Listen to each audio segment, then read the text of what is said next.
ಇಂದು ಅಖಂಡ ಕರ್ನಾಟಕ ರಕ್ಷಣಾ ಸೇವಾ ದಳ ರಾಜ್ಯ ಘಟಕ ಮತ್ತು ಬಾಗಲಕೋಟೆ ಜಿಲ್ಲಾ ಘಟಕದ ವತಿಯಿಂದ ಬಾಗಲಕೋಟೆ ತಾಲೂಕು ರಾಂಪುರ ಸಭಾಂಗಣದಲ್ಲಿ 70ನೇ ಕನ್ನಡ ರಾಜ್ಯೋತ್ಸವ ಕಾರ್ಯಕ್ರಮವನ್ನು ಜ್ಯೋತಿ ಬೆಳಗಿಸುವ ಮೂಲಕ ಅಖಂಡ ಕರ್ನಾಟಕ ರಕ್ಷಣಾ ಸೇವಾ ದಳದ ರಾಜ್ಯ ಕಾನೂನು ಘಟಕದ ಅಧ್ಯಕ್ಷ ಹಿರಿಯ ವಕೀಲ ಎಂ ಗುರುಪ್ರಸಾದ್ ಉದ್ಘಾಟಿಸಿದರು.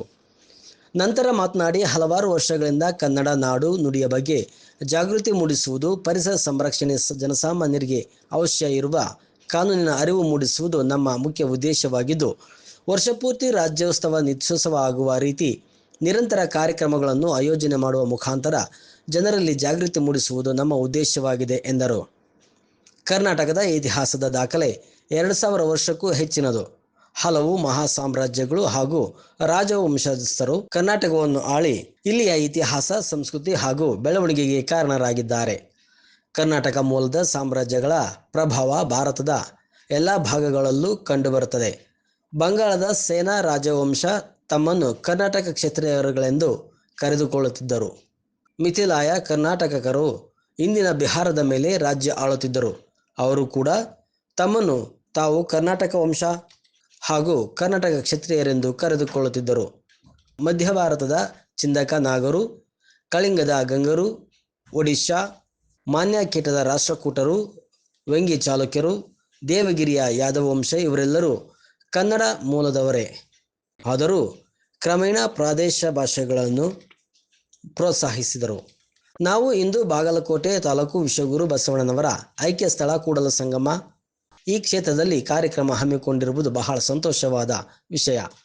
12ನೇ ಶತಮಾನದಲ್ಲಿ ಯಾವುದೇ ಭಾಷೆಯಲ್ಲಿ ವಚನಗಳನ್ನು ರಚನೆ ಮಾಡದೆ, ಯಾರ ಪ್ರಭಾವಕ್ಕೂ ಒಳಗಾಗದೆ ಕನ್ನಡದಲ್ಲಿ ವಚನಗಳನ್ನು ಸಹಸ್ರಾರು ಬರೆದು ಬಸವಣ್ಣನವರು ಮತ್ತು ಅನುಭವ ಮಂಟಪದ ಎಲ್ಲ ಶರಣರಿಗೆ ನಾವು ಗೌರವ ಸಲ್ಲಿಸಬೇಕಾಗಿದೆ ಎಂದರು. ಕನ್ನಡ ಧ್ವಜಾರೋಹಣ ನೆರವೇರಿಸಿದ ಅಖಂಡ ಕರ್ನಾಟಕ ರಕ್ಷಣಾ ಸೇವಾ ದಳ ರಾಜ್ಯಾಧ್ಯಕ್ಷ ಮಾಜಿ ಸೈನಿಕ ವಕೀಲ ಸಿಂಹಗೌಡ ಮಾತನಾಡಿ, ನಾವು ಬಾಗಲಕೋಟೆ ಜಿಲ್ಲೆಯಲ್ಲಿ ಕಳೆದ 6 ವರ್ಷಗಳಿಂದ ಕಾರ್ಯಕ್ರಮಗಳನ್ನು ಆಯೋಜನೆ ಮಾಡುತ್ತಿದ್ದು, ಇಲ್ಲಿಯ ಜಿಲ್ಲಾಧ್ಯಕ್ಷರು ಒಳಗೊಂಡಂತೆ ಅನೇಕ ಪದಾಧಿಕಾರಿಗಳು ಕನ್ನಡ ತೇರನ್ನು ಎಳೆಯುವುದು, ಕನ್ನಡದ ಬಗ್ಗೆ ಜಾಗೃತಿ ಮೂಡಿಸುವುದು ಉತ್ಸುಕತೆಯನ್ನು ತೋರುತ್ತದೆ. ಅವರಿಗೆ ಪ್ರೋತ್ಸಾಹಿಸುವುದು ನಮ್ಮ ಸಂಘಟನೆಯ ಮುಖ್ಯ ಉದ್ದೇಶ ಎಂದರು. ಮಹಿಳಾ ಘಟಕದ ಜಿಲ್ಲಾಧ್ಯಕ್ಷರು ಕೂಡ ಆಗಿರುವಂತಹ ಸಹೋದರಿಯರಿಗೆ ಈಗ ನೆರವೇರಿಸಿದ ಸ್ವಲ್ಪ ಅಲ್ಲಾಡಿಸಿ ಸರ್, ಸ್ವಲ್ಪ ಅಲ್ಲಾಡಿಸಿ.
ನಮಸ್ಕಾರ, ಎಲ್ಲರಿಗೂ ನಮಸ್ಕಾರ.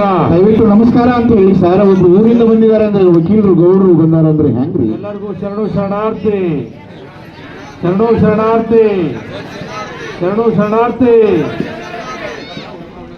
ಜೈ ಕನ್ನಡಾಂಬೆ, ಜೈ ಕನ್ನಡಾಂಬೆ. ಎಲ್ಲರಿಗೂ ನಮಸ್ಕಾರ. ಬಹಳ ವಿಶೇಷವಾಗಿ ನಮ್ಮ ಕರ್ನಾಟಕದಲ್ಲಿ 70ನೇ ಕನ್ನಡ ರಾಜ್ಯೋತ್ಸವ ಕಾರ್ಯಕ್ರಮವನ್ನು ನವೆಂಬರ್ 1 ನಾವು ಯಾವಾಗ ಶುರು ಮಾಡಿದ್ವು? ನವೆಂಬರ್ 1, 2025ರಲ್ಲಿ ಪ್ರಾರಂಭ ಮಾಡಿ ಇವತ್ತು ಎಷ್ಟು ತಾರೀಕು? ಎಷ್ಟು ತಾರೀಮ? 29.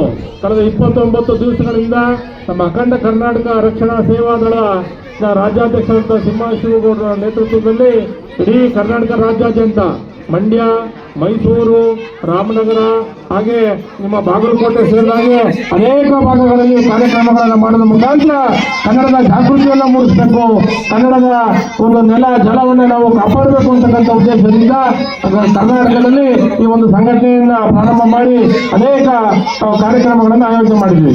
ಬಹಳ ವಿಶೇಷವಾಗಿ ಇವತ್ತು ಬಾಗಲಕೋಟೆ ತಾಲೂಕು ರಾಮಪುರ ಈ ಒಂದು ಸಭಾಂಗಣದಲ್ಲಿ ಪರಮ ಪೂಜ್ಯ ನಮ್ಮ ಲಾಲ್ ಬಹದ್ದೂರ್ ಶಾಸ್ತ್ರಿ ಏನು ಅಣೆಕಟ್ಟಿನ ಆವರಣದಲ್ಲಿರ್ತಕ್ಕಂಥ ಪರಮ ಪೂಜ್ಯ ಸ್ವಾಮೀಜಿರವರು, ಹಾಗೆ ವೇದಿಕೆ ಇರ್ತಕ್ಕಂಥ ಎಲ್ಲ ಪರಮ ಪೂಜ್ಯ ಸ್ವಾಮೀಜಿಗಳು, ಹಾಗೆ ನಮ್ಮ ಶಿವಲೀಲಾರವರು, ಹಾಗೆ ನಮ್ಮ ಚಾಮರಾಜನಗರದ ಅಧ್ಯಕ್ಷರಾದಂತಹ ನಾಗು ರಮೇಶ್ ಅವರು, ಹಾಗೆ ನಮ್ಮ ವಿಠಲಗೌಡರು, ನಮ್ಮ ವಕೀಲರು, ನಮ್ಮ ಇಲ್ಲಿರುವಂತಹ ಸಾಮಾನ್ಯ ಅಕ್ಕುಲ್ ವಾಣಿರವರು, ಹಾಗೆ ವೇದಿಕೆ ಹಿಂಭಾಗಿರ್ತಕ್ಕಂಥ ನಮ್ಮ ಎಲ್ಲ ಮಹಿಳಾ ಅಧ್ಯಕ್ಷರು, ಪರಮ ಪೂಜ್ಯ ಎಲ್ಲ ಪದಾಧಿಕಾರಿಗಳು, ಹಾಗೆ ವೇದಿಕೆ ಮುಂಭಾಗಿರ್ತಕ್ಕಂಥ ಎಲ್ಲ ಗೌರವಾನ್ವಿತ ತಾಯಂದಿರೆ, ಬಹಳ ಮುಖ್ಯವಾಗಿ ನಾವು ನೀವು ಗಮನಿಸಬೇಕಾದ್ದೇನಪ್ಪ ಅಂತ ಹೇಳಿದ್ರೆ ಜಗಜ್ಯೋತಿ ಬಸವಣ್ಣವರು ತಂತ ನಾಡು. ನೋಡಿ ಎಂಥದ್ದು ಸನ್ಮಾನ್ಯ ಸಿದ್ದರಾಮಯ್ಯನವರು ಅವ್ರನ್ನ ಕರ್ನಾಟಕದ ಸಾಂಸ್ಕೃತಿಕ ನಾಯಕ ಅಂತಕ್ಕಂಥ ವಿರುದ್ಧನ ಅಲ್ವಾ, ಕರ್ನಾಟಕದ ಸಾಂಸ್ಕೃತಿಕ ನಾಯಕ ಜಗಜ್ಯೋತಿ ಬಸವಣ್ಣವರು ಅಂತಕ್ಕಂಥ ಮಾತನ್ನ ಹೇಳಿದಂತ ಸಿದ್ದರಾಮಯ್ಯನವರು ಅವರ ನಾಡು ಪಕ್ಕದಲ್ಲಿರ್ತಕ್ಕಂಥ ಕೂಡಲ ಸಂಗಮ ಈ ಭಾಗದಲ್ಲಿ ಇವತ್ತು ಅವ್ರು ಐಕ್ಯ ಆಗಿರ್ತಕ್ಕಂಥ ಸ್ಥಳದಲ್ಲಿ ಅವ್ರು ನೋಡಿ ಕನ್ನಡಕ್ಕಾಗಿ ಎಷ್ಟು ಒತ್ತನ್ನು ಕೊಟ್ಟಂತವ್ರು ಜಗಜ್ಯೋತಿ ಬಸವಣ್ಣವರು. 12ನೇ ಶತಮಾನದಲ್ಲಿ ಕನ್ನಡವನ್ನು ಉಳಿಸ್ಬೇಕು, ಕನ್ನಡವನ್ನು ಬೆಳೆಸಬೇಕು ಅಂತ ಹೇಳಿ ಅನುಭವ ಮಂಟಪದಲ್ಲಿ ಸಹಸ್ರಾರು ವಚನಗಳನ್ನು ಬರೆದ್ರ ಮುಖಾಂತರ ಏನು ಅವ್ರು ಬರೆದಂತ ವಚನ, ಇವನಾರುವ ಇವನಾರುವ ಇವನಾರುವ ಎಂದಿದ್ದಯ್ಯ, ಇವ ನಮ್ಮವ ಇವ ನಮ್ಮವ ಇವ ನಮ್ಮವ ಎಂದಿದ್ದಯ್ಯ, ಕೂಡಲ ಸಂಗಮ ದೇವ ಅಂತಕ್ಕಂಥ ಮಾತನ್ನು ಹೇಳಿದ್ರು ಅಲ್ವಾ.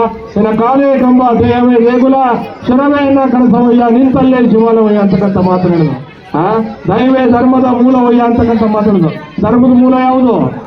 ಎಲ್ಲಿದೆ ಧರ್ಮದ ಮೂಲ? ದಯೆ ಅಂತಕ್ಕಂಥದ್ದು ಧರ್ಮದ ಮೂಲ, ಕೈಂಡ್ನೆಸ್ ಅಂತಕ್ಕಂಥದ್ದು ಅಲ್ವಾ. ಆಚಾರವೇ ಸ್ವರ್ಗ, ಅನಾಚಾರವೇ ನರಕ ಅಂತಕ್ಕಂಥ ಮಾತಾಡಿದ್ರು.